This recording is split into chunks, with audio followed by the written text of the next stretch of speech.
आहे माझ्या केंद्राचे नाव काळीमाती व तालुक्याचे नाव आमगाव. सादर करीत आहे एक पात्री नाटक.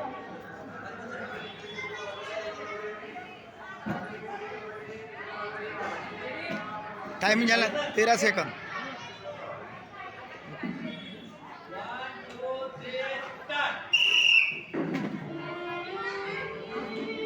भाऊ साऊंड. आई आई मला जगायचं गाई मला हे सतत येऊ पाहिजे गाई. आई मला मारू नको गाई. आई आई आई अगं मी बोलते ना तुझी परी. अगं परीच म्हणते ना तू मला. पण तुला आई तरी कसं सांगू गा. अगं कुणी कुणाला उगाच भेटत नाही गाई. अगं ती जन्मोजन्माची ऋणानुबंध असतात गाई. अगं कालच बाबांच्याने तुझं बोलणं पोटातच ऐकलं ग. विशेषतः आजी आजोबांना तर इच्छा नाही ग माझा जन्म व्हायची. त्यामुळे सांग ना आई सांग ना. बाबा बाबा ओ बाबा तुम्हाला आवडते ना लेक माझी पाहायला. बाबांची पोरं लाडकीच असतात हो. सांगा ना हो बाबा सांगा ना.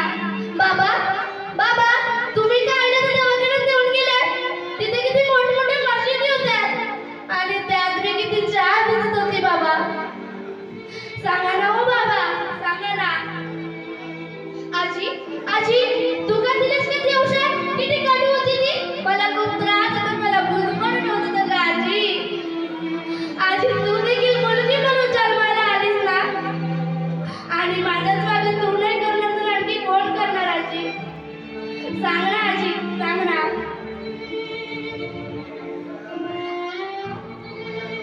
आई आई तू का घेतलीस किती औषध. किती काळी होती ती. मला खूप त्रास होता मला गुदगुदून होतं का आजी.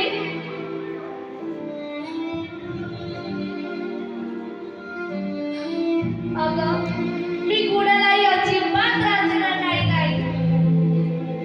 अगं एकदा जन्माला घालून तर बघ गं मला.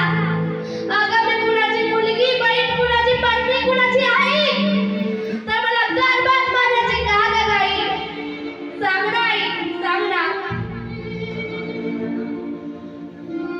अगं मी कुणालाही अजिबात त्रास देणार नाही गाई.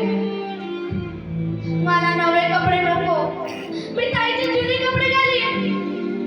शाळेत जाईन ताईचे जुने पुस्तके दप्तर वापरून शिकून खूप मोठी होईन. मी कुणालाही अजिबात त्रास देणार नाही गाई.